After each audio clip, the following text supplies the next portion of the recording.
everyone, welcome back to English Made Easy. Today we'll learn how to say no without actually saying no.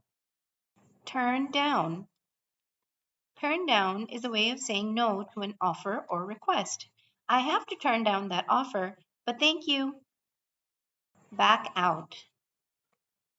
Say no to a commitment you made earlier. I might have to back out of that plan we made last week. Back out. To take a rain check. It means that you're unable to accept now, but you would like to later. Can I take a rain check till next week, please? Thank you. Hold off. Hold off means that you're not ready to decide yet. I need to hold off on making a decision right now. Hold off.